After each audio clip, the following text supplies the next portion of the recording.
Alors, la Chod Shabbat, B'at Hashem. Alors, comme vous savez, en Israël, déjà, ils ont bougé la montre. Ça veut dire qu'ils ont avancé la montre d'une heure. C'est une heure de moins, la journée. Dans des autres pays, c'est ou ce samedi soir, ou la semaine prochaine, au milieu de la semaine. Ça veut dire que tout le monde bouge la montre. En vérité, le prière, tu bouges la montre, tu recules la montre, c'est pas important. Tu suis le soleil. Le coucher de soleil, le lever de soleil. Le problème, c'est maintenant, quand tu bouges la montre en avance, ça veut dire que tu avances une heure de plus, ça veut dire que tu as une heure de moins d'étudier. Il y a une histoire comme ça, avec les Gaon de Vilna. Il est parti d'un endroit à l'autre, et il a stationné dans une ville. Et les gens, quand ils ont entendu le Gaon de Vilna, parce que le Gaon de Vilna, c'était un génie dans tout le domaine de la Torah. Il connaissait la Torah par cœur, toute la Torah par cœur. Et quand les gens ont appris que le Gaon Vilna va passer la nuit chez eux dans la ville, qu'est-ce qu'ils ont fait? Ils ont trouvé la maison où il va passer. Ils ont emmené une échelle. Ils ont mis l'échelle pour le voir étudier. Mais imaginez-vous, il y avait quelques centaines de personnes.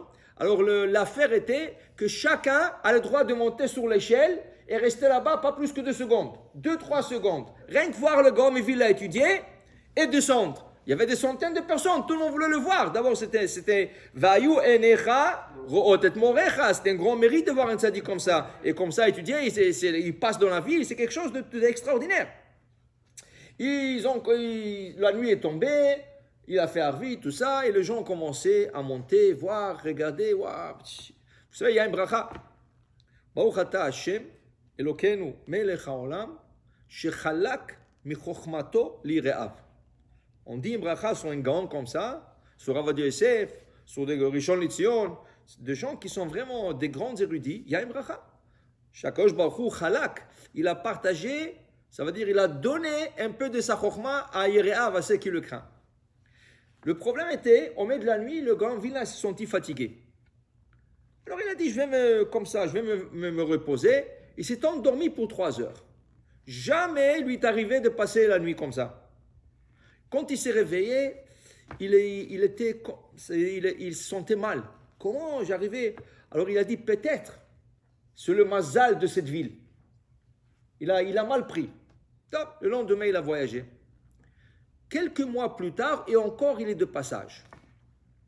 Alors il passe encore dans la même maison et tout ça, et le gens encore, qu'est-ce qu'il a fait cette fois? Il a rattrapé les 3 heures. Il a commencé son étude 3 heures avant, pour rattraper les 3 heures qui ont été perdues.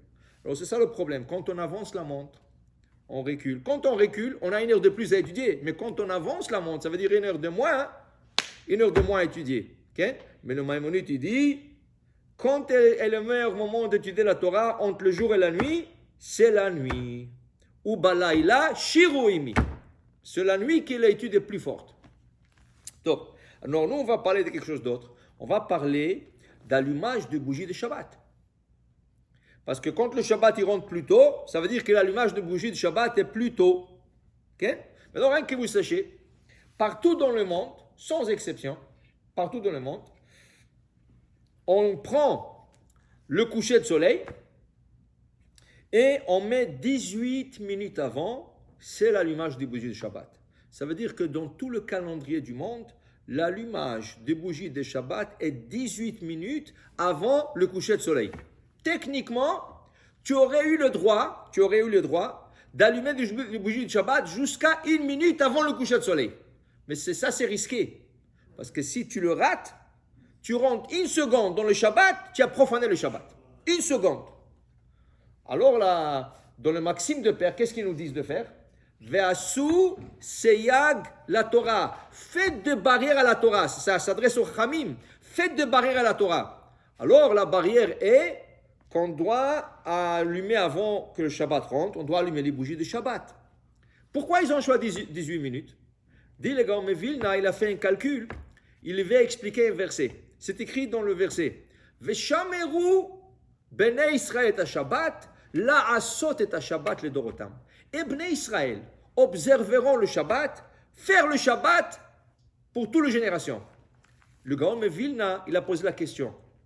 Mazé, Veshameru, Bnei Israël vont observer le Shabbat. Oui, on observe le Shabbat. On n'ouvre pas la lumière, on ne prend pas la voiture, on ne fait pas des choses qu'on ne faut pas faire. Mazé, la asot et Shabbat. Est-ce que nous, on fait le Shabbat? C'est Dieu qui a créé le Shabbat.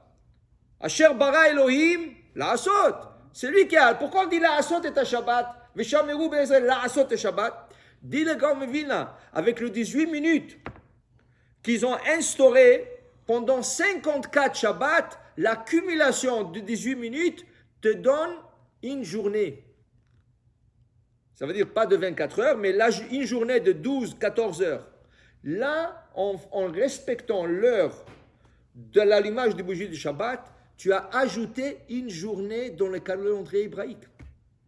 Alors, Veshameru Bnei Israël, si on observe la barrière d'allumer les bougies du Shabbat, attends, là, à Shabbat, il s'avère qu'on a créé un Shabbat de plus dans l'année. C'est un srout, c'est un mérite. Alors là, il faut comprendre une chose. Si l'heure, ça veut dire l'heure de calendrier, si c'est par exemple, on va dire c'est écrit 4h15. Okay? 4h15, l'allumage du bougie du Shabbat. Alors normalement, on doit allumer 4h15 ou un peu avant. Mais qu'est-ce qui arrive si quelqu'un a été bloqué en trafic, la femme a été bloquée en trafic? On lui donne 10 minutes, pas plus, sur l'heure marquée dans le calendrier. Pourquoi? Parce que techniquement, nous avons 18. Et nous avons peur que quelqu'un surpasse l'heure et il rentre dans le Shabbat 10 secondes. Alors, sur 18, si tu prends 10, il reste quand même une marge de 8 minutes. Alors, on donne 10 minutes et la femme peut allumer dans ces 10 minutes. On va dire 12 minutes, pas plus que ça. Maintenant, s'il est beaucoup plus tard que ça, elle est rentrée, c'est mieux de ne pas allumer les bougies de Shabbat que d'allumer et de profaner le Shabbat. Une fois, une femme, elle est rentrée tard. Et après, elle m'a posé la question, j'ai allumé quand il faisait Shabbat déjà. Je dis, pourquoi tu as fait ça? Elle dit, quoi? Je ne vais pas allumer les bougies de Shabbat? Je dis, non. Aujourd'hui, nous avons l'électricité. Okay? L'électricité, c'est comme les bougies de Shabbat. Comme, c'est pas, il faut allumer les bougies de Shabbat. À l'époque, si tu n'allumais pas les bougies de Shabbat, ils mangeaient dans la noirceur. Mais là, tu as l'électricité. C'est mieux que tu n'aurais pas allumé et pas profané le Shabbat. On ne peut pas profaner le Shabbat pour faire un mitzvah. Alors on te donne 10, 12 minutes si tu es en retard. Mais pas plus que ça. Pas plus que ça. Okay? Après ça, c'est mieux de ne pas allumer. Et qu'est-ce qu'il faut faire? Une femme qui a raté l'allumage du bougie du Shabbat, on lui conseille d'étudier le loi de Shabbat qui concerne l'allumage du bougie de Shabbat. Elle peut donner tzedaka, mais ne pas allumer quand le Shabbat a déjà commencé. C'est mieux de ne pas et faire quelque chose d'autre pour compenser. Amen.